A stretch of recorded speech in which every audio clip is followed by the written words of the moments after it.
I want to talk to you about being an empath, what it means to be an empath, what it looks like, what it feels like, more specifically, and then what to do about it.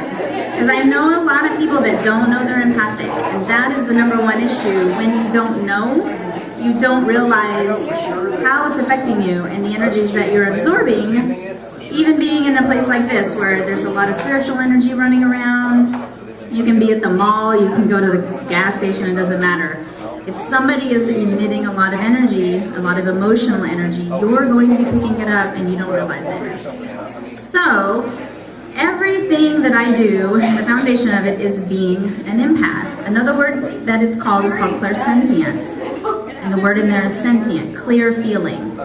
Everyone is sentient. Humans have emotions, whether they want to admit it or not. They might stuff it all down, they might ignore it, they might not want to process through it. Everybody feels. Empaths feel everybody. You can't help it. It's been said that empaths are the spiritual sponges of the planet. They could walk through and just suck up all of the energy in there and not know it, and then go home and feel like crap and not realize why they feel like crap. So that's why I want to talk about it, because it's such a big deal, not only to know that you are, but to know how to manage it. That's really where the field that I like to stand in is. I want to manage it. I want to make it work for me. I don't want to hate it. I don't want to feel like this is some sort of punishment from my previous life and it's karmic and bleh. I want to know how to make it work for me. So, for those of you that may not know you are, have you ever been talking to a friend and they're fine? No, everything's great. How are you today? I'm great. But you know something's not right. You can feel it specifically in the heart chakra area, or you might be picking up specifically what they're feeling. If they have a headache, you're going to get a headache. If they feel chaotic and dizzy and maybe have a little bit of that vertigo energy going on, somehow you start feeling that vertigo energy. The confusing thing is that you don't know that your friend may be feeling that, and all of a sudden it washes over you, but they're saying they're fine. But something in you knows that's not yours. You're picking it up from them. You can't help it. The first step in there is really trusting yourself. Really trusting that you're feeling something, even though their face is, no, everything's great, my life is great, everything's perfect, but something's not right. An empath will always blame themselves when they start feeling like crap. They'll take it on personally. Oh, it must be me. I didn't sleep well, something's wrong with me. When it gets into the guidance kind of section of the conversation, when you start feeling things, maybe you have spiritual energy in your house, maybe there are spirits in your house, maybe you are feeling something a little bit off. But what's the first thing we usually say? No, I'm just crazy. I used to say that all the time, I'm just crazy. Right? You kind of you poo-poo it away, you put it away, you're not really trusting it. An empath has to trust themselves. Even if you don't know why, even if you don't have all of the dots connected and understand why you're feeling this, at least acknowledge you feel it. Don't make that wrong. Don't push that down. You feel an emotional wave come over you, the worst thing an empath can do is to swallow it back down and store it in your gut, and then 30 years later it's coming back up again anyway. You might as well deal with it in the moment. You might as well deal with it right now, because it's going to come back up. That's the job of an empath, is to feel. If you're denying that, you're hurting yourself. In my coaching, I always talk about an empath has 3 choices in life. The first choice is usually the one we're born with. We usually are born wide open. My heart is right here. But anybody and everybody uses it for their muddy doormat step, right?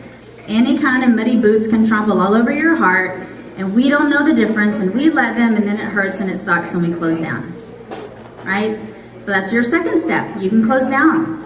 Shoo! Doors are closed. That's it. Nobody gets in. I don't trust. I'm not open. I'm not going to be open to that possibility. But to an empath, that's basically a death sentence. You are numbing out everything that you are, which is a sentient being, denying everything that could ever make your life better, So you're numb. You're not engaged, you're not connected. And to an empath in that heart chakra area, that's everything. So I say there's a third option. Wide open, but you're in charge of it. I'm in charge of who comes in my space. I watch who I want to hang out with. I honor how I feel. So I'm sure there's going to be a couple of hands, but whose heart is feeling really tight right now? Raise your hand. Okay. Because I'm feeling you. I can feel it's almost like a rope tied in a knot, right? It's okay. Acknowledge it. That's number one. I feel that. I have feelings. You would not believe how hard that is for people to say. I have a roommate. She'll tell you. That's her affirmation. I have feelings. Because she spent so many years pushing down the feelings and ignoring them, making them wrong. So you have to acknowledge them, okay? You have to pay attention. You have to pay attention. You have to know who you are. When you wake up in the morning, take a little bit of an assessment. How am I doing? How do I feel today? If you're sad, then be sad. If you're great, be great. Because it's that little assessment before you start getting around other people. Then you start getting around other people, and if that changes, it's a possibility it's not yours. It gives you a baseline over here, the starting point. You start getting into big crowds like this and you start feeling overwhelmed. That's not me. I didn't feel that way walking in the door. But why has it shifted? Now, it's possible with all these crowds, yeah, you're gonna pick up some stuff. So you don't have to always know the answer. You don't have to always know where did I get that. But if you're going to lunch with one friend and she's saying she's great, but you're like, I didn't feel this way in the parking lot. So it's possible that it's your friend. She just doesn't want to talk about it. All right? So managing your energy means getting very clear about who you are in this energetic bubble that you walk around with, your auric field. I always tell my clients, everything, it's like a cellular wall basically. Everything on the inside of that cellular wall is you. Your thoughts, your emotions, your words, your actions, you. Everything on the outside is none of your business. None of it is yours. Because empaths will also be control freaks. Anybody else? Anybody? I'm reformed. I'm working on it. You can't help it. Because we're walking around feeling everyone, that also means we're feeling all of that and we don't like it and we want to control it so that when it comes in, we feel better. So empaths tend to be a little on the controlling side. We want to will happiness to everybody. We want to take care of everybody. We want to make sure they're good so that we're good. And being really honest, let's be honest. You're empathic and you feel someone having a bad day. I don't want you to have a bad day. Why? Because when you feel bad, I feel bad. So I'm going to fix you so I feel better. Empaths think they're doing it out of service, but it's really selfish. Right? If you do the math, I don't like how that feels, so I'm going to fix it and I'm good. I may not really care about everybody else. I just care about myself. This is not the thought process. You're not literally thinking of it that way. We are the healers, we're the rescuers. We want to make sure everybody's okay because when they come in our space, we feel it. And it gets overwhelming, we don't want to feel it, right? So I'm running around all over the planet healing all these people, but then my battery's empty. If I'm spending all my energy making sure everybody else is okay, who's making sure I'm okay? Which is another pitfall that empaths fall into. We are the healers, we are the providers, right? The rescuers, but we're also strong. And so when we get into those relationships in life where everybody relates to us as the strong one, they think we've got it. We don't need anybody.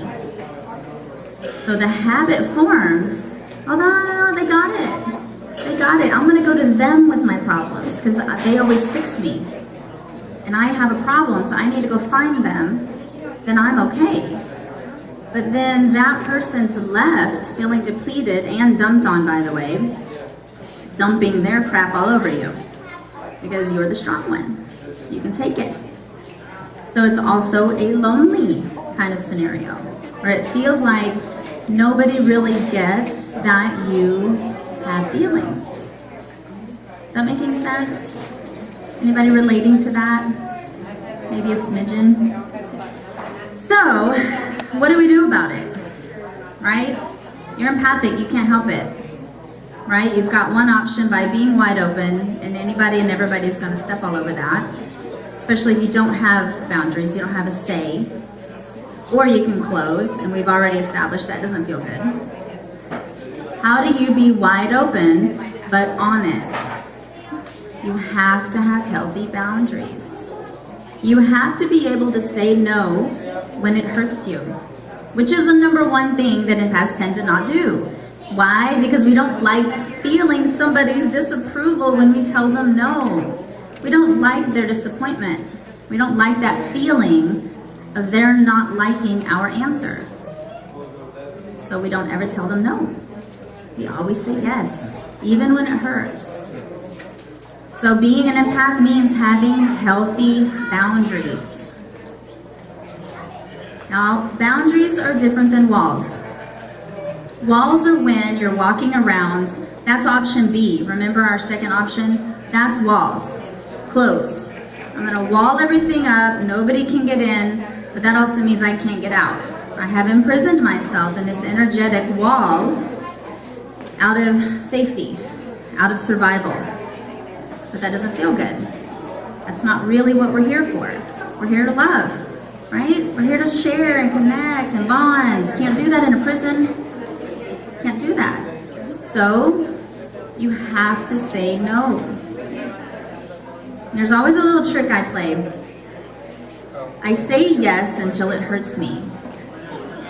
It's easy. Somebody related. You say yes until it hurts. But you have to be really honest about that. This is not, you can't pretend like you're saying no. You can't act like you have boundaries. They're either there or they're not. So you have to say no when it doesn't feel good anymore. And there's a little trick, being that I work with angels really closely. They're my peeps. They're my faves. Like, they're my best friends. They have taught me that it's about the highest good. Helping people and being of service is about the highest good, not about the quick, immediate, how can I make this better for you, good. Because that's that quick fix, put a Band-Aid on it, make you feel better so I feel better, the ipso facto thing. That doesn't work. So I ask myself, my guides, their guides, you can ask your wisdom. Everybody's got an internal wisdom. This is not just for certain people. Go in and ask your heart, does this serve the highest good? If somebody is asking a favor of you, would this serve their highest good? And there's something about that when it changes it from, how can I fix you? How can I heal you? How can I rescue you? To, does this serve them? There's a difference. Serving them means sometimes letting them fall down.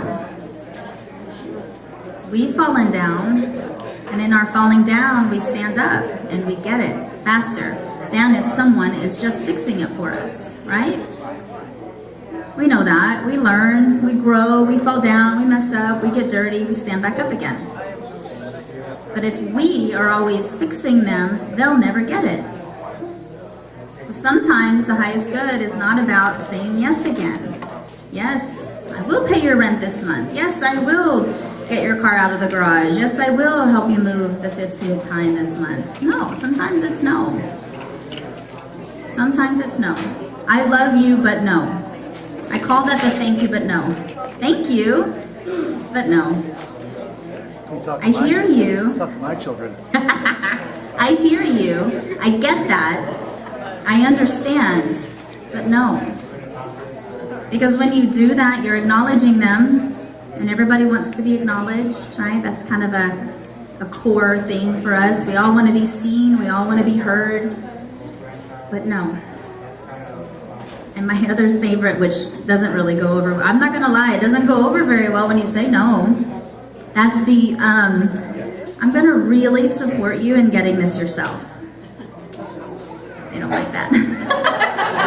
Nobody's ever really gone, oh, thank you. Holy crap, I've been waiting for somebody to say that to me. No, they're gonna go F you. You've always been there for me, and now you suck. And I'm gonna go find somebody else to be friends with. That's a good thing. That's a win-win, and it's sad, but it's a win-win, because what happens in that moment is you now get their motive was never to love you. Their motive was to use you. It sucks, because it kind of rips back the curtain, and there's the great and powerful Oz, and he's just this shriveled up old man. You're like, oh, wah, wah. It's not fun. But you want to get clear as an empath, you want to get clear where people's motives are. As a human, honestly. As a human, you want to know, are they in it for you? Are they in it for what they can get from you? Because there's some crappy people out there. But we'll move on. Anybody have any questions so far? Like I'm cool with interactive. Do you have questions? So what is a good way to clear it? You know, like if you are feeling Thank you. We talked about that, didn't we? Yeah, clearing it means, okay, so here's some ways to clear your energy. First of all, I'm a huge fan of grounding. And if you don't know what grounding is connecting your energy to the energy of the planet.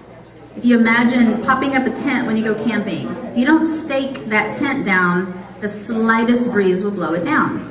You're the same way. If you don't ground your energy, imagine, like there's lots and lots of ways, and I'm a huge fan of having more than one way because I get bored really fast. But probably the most popular one is being the tree. A lot of people talk about that one. Your body is the trunk. Let your energy root out like it would in the plant or in the ground, grounding out, drinking in the nutrition of the planet, giving gratitude for that, right? Always about gratitude.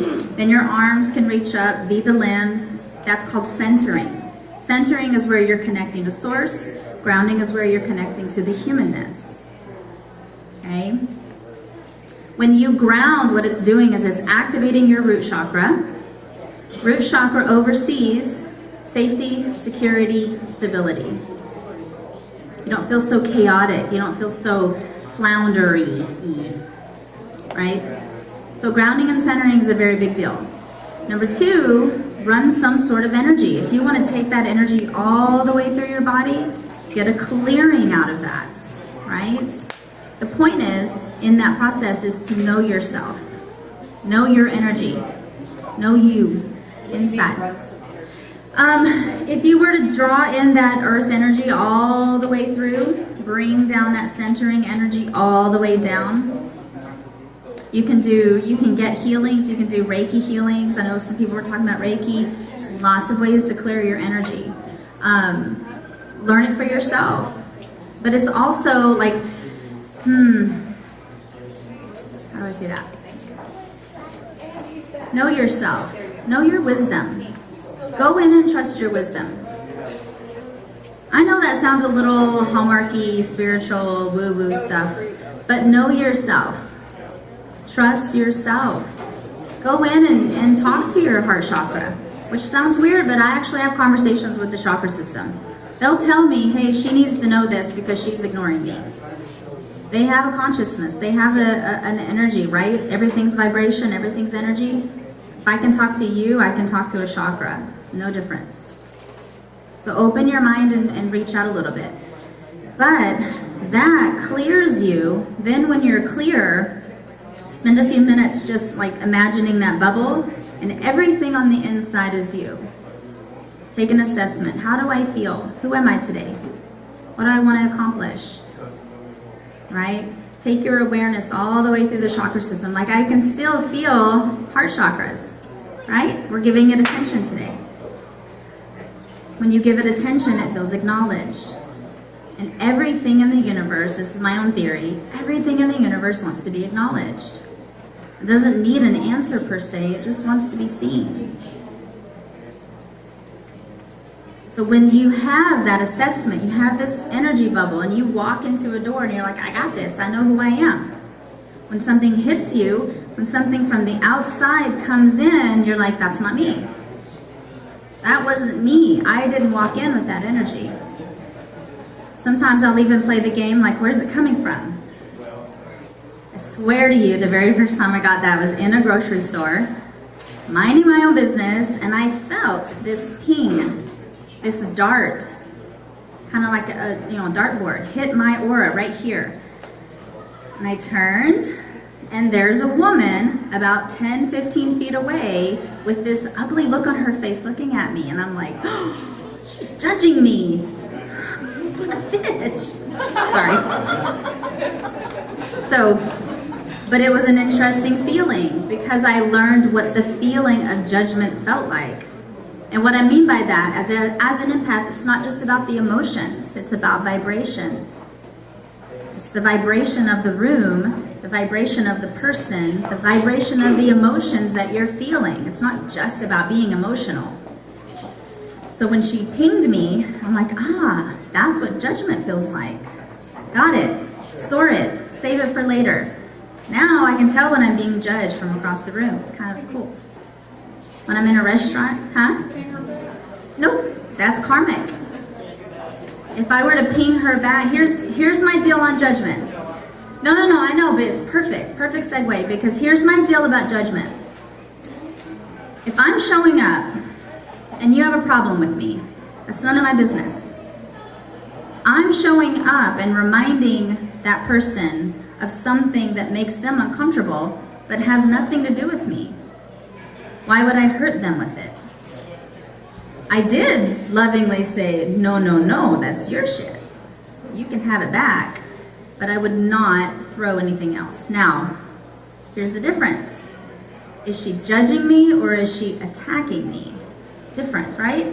I always want to know motive. When it's motive, it's, oh, hell no. When you have motive to hurt me, now game on. But that's a whole other story. We won't talk about that. That's next year. We'll talk about it next year. No, it is. It's about picking up the vibration of the person that you are in their space, or if they're throwing energy at you. So I have this little thing that in my head I call the vibrational Rolodex. I flip it around. I go, oh, that's, okay, judgment. Got it. I know what resentment feels like. I know what envy feels like. Envy and jealousy are a little different. Like all of these cool little vibrational note cards. That's why I can work with angels, and I know what angels feel like, and I know what human spirits feel like, because they're different. I've got a vibrational Rolodex. That's an empathic trait. You can feel the difference. Play with it. Go to person. Feel them. File it away. Someone's angry. Ooh, that's anger. Got it. File it. But you feel that, because a lot of us do feel that. Mm-hmm. We know what it feels like, and so what you're talking about is how to not take that on. Correct. So, It's not so about... hold that for me. And Yes. So once you got that. Yes. You felt it. So what did you do?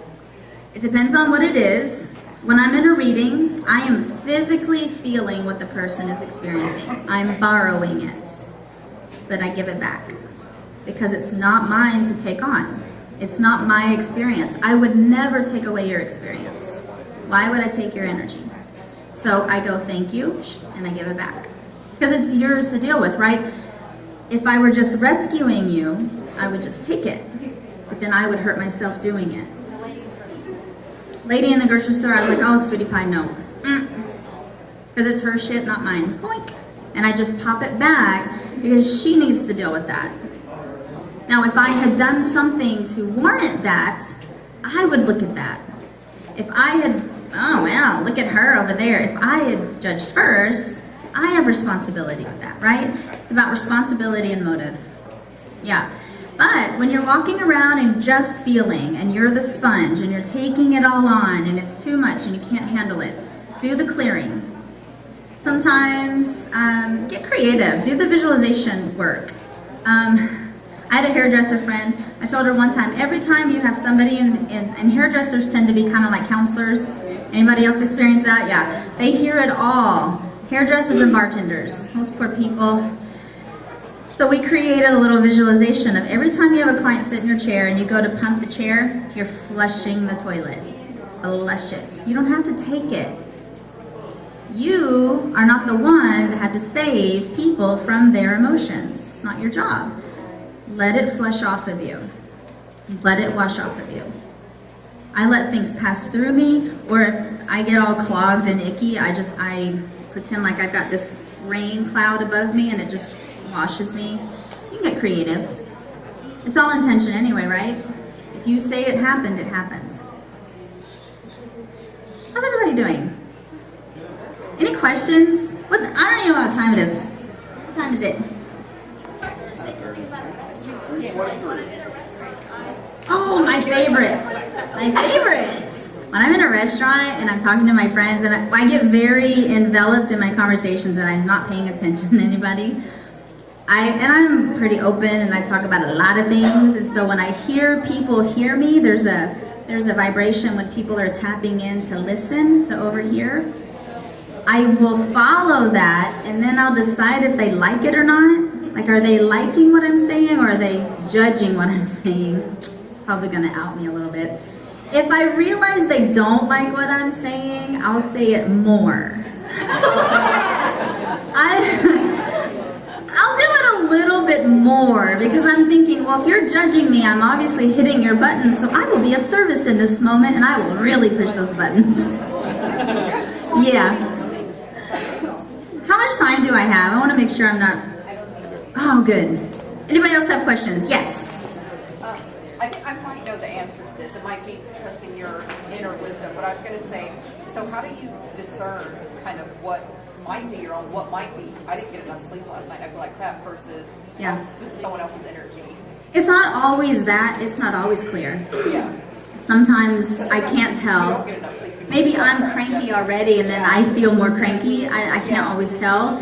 Go to self-love. Go to self-love. Do your very best to take care of yourself. As an empath, think of it this way. If you're feeling all of it and then you negate your feelings, you're hurting your own feelings. It's kind of cheesy, but don't hurt your heart. Don't tell your heart it's stupid and you don't know what it's talking about. Just go, oh, I feel that. Okay, I'm not sure what it is, but thank you. So sometimes it doesn't matter, like where just acknowledge it, yeah. Feel it, and feel Sometimes it. you can't, you don't have to always know the answer. No, it's always about the acknowledgement, though. It's always about the love. What's the heart chakra for? To have emotions, to love, to have compassion. But definitely as a human, you have to have the boundaries. We can love with boundaries. Hey! You said that if a woman is judging you, you won't pay her back because that's karmic. But what's the difference between that and if someone's not liking what you're saying, you start saying it more?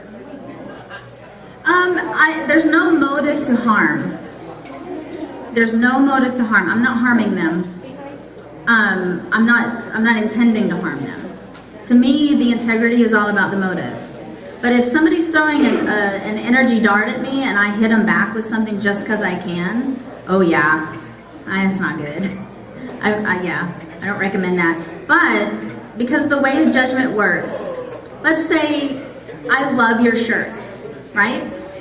I'm not really saying you're a good shopper. I'm trying to imagine that shirt on me. It has nothing to do with you. If I say I hate your shirt, oh my God, I cannot believe you bought that. Don't ever wear that again. It's still not about you. I'm saying I can't see it on me. So judgment has nothing to do with the person you're judging. And if you think that, every time, take it on as an experiment. When you catch yourself judging, turn it around. See what that person's showing up as for you. Because they're showing you something that you don't like about yourself. Every time. Every time. It's crazy.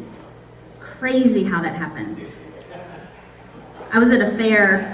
Story time? You mind? I was at a fair. Oh gosh. My guides give me these games. They go, we're going to play a game. They think they're game show hosts, I swear. The lights and the bells and everything. We're going to play a game. I'm like, oh crap. Okay, what's the game? They're like, the judgment game. I'm like, all right. They go, round one. I'm not kidding. This is how they talk to me. Round one. Catch yourself when you're judging. Just catch it. Don't do anything with it. Don't judge that you're judging. Don't criticize yourself for it. Just catch it. Okay, so I go out in the world and I'm judging. I'm not catching it right away. I catch it a little bit later. Bam, caught it in the moment. Okay, good. Now what? Round 2. What do you think of that person? What's the thing you think? Oh, they're lazy. They're so lazy. And judgment is observation with emotion, by the way. When you react to something that someone's doing or being that has nothing to do with you, so we're clear. Oh my God, they're so lazy. Where are you lazy? Oh, well, yeah, right there. So I was at this fair. This woman, bless her heart, as we say in Texas, she had this beautiful daughter, 15-year-old, very psychic, did not know what to do with it. The mother, I had the feeling, and this is my perception, was very jealous of the daughter because of that ability, really ragging on her. The daughter was at our booth asking us questions, and the mother was like, oh, she's just a teenager. She's really ragging on her. I was ripping that mother to shreds in my head. I would not talk to her. My friend had to talk to her, so I'm not talking to her. Who did she think you guys, I'm afraid to admit what I was saying about this woman. My guides chimed up, round 2. I'm like, damn it. So I had to turn it around. All right, what do I think of her? I think she's a horrible mother. That was my judgment. She's a horrible mother. And I was very, very satisfied with my reasoning. I had lots of evidence why she was a horrible mother and why I was better. So they said, where were you a horrible mother? And I thought, and at the time I had a 5-year-old son. No, I would never say those things to him. I would never do it. And I was all justified. You know, that's how you know that's how you know you're hiding something. You're like, oh no, I would never, and you're really justified. And then I realized, oh crap, he has an older brother that I had a stepson at the time I was married, and it didn't go well. I didn't feel like I was a good mother. We fought all the time. He wouldn't eat what I made. And my ex-husband would take his side. It was just not good. And I felt guilty. So in seeing this woman show up, it sparked the memory of where I was not a good mother. So of course, first thing I did was started bawling. Second thing I did is I sent a huge bubble of apology to my stepson. Then I sent a huge apology to the mother because I'd been vomiting all over her all day long with all my thoughts. Then I forgave myself. The very next time she could come over to the tent, I could talk to her. I could talk to her because I didn't have the self-hatred that she was mirroring back to me. I was able to look at her as a mother that didn't understand her daughter and was able to talk her through it. So that's the judgment game. So when someone's judging me, it's not about me. I'm showing up as a remembrance of something that she doesn't like about herself or he doesn't like about himself. It's none of my business. So play with that a little bit. I think for empaths especially, that's a very important thing to get. Any other questions? I have like 4 more minutes. My bubble is like Swiss cheese. Everything comes in. I have a really hard time keeping things out. Sometimes when I'm in large crowds, or when I go into a place, it's just almost confusing or something. So I would definitely ground. Do you carry any kind of grounding stones with you, like hematite or smoky quartz is very good because that's also an energy clearer. But also ask your guides. But it's always going to come back to you, making sure that it's not about guarding the gates, but it's definitely about watching them and trying to work with those. If you have Swiss cheese, let it go in one and go out the other. You know what I mean? Don't absorb it. That's where you're getting stuck, is when, well, the aura has all these holes in it, but you're not breathing it out either, right? So maybe play with a couple of those things, but definitely grounding, centering, get some clearing stones. Ask your guides to give you a heads up, because I feel like,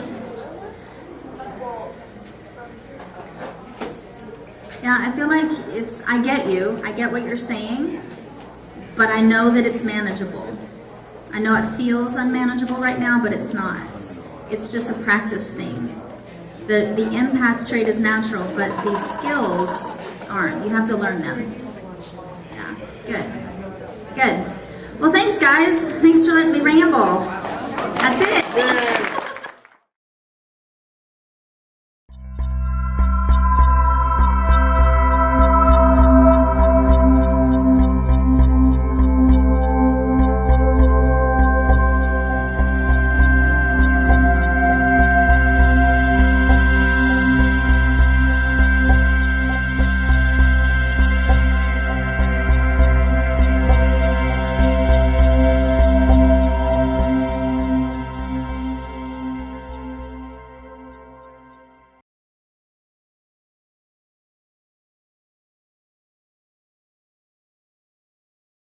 Thank you.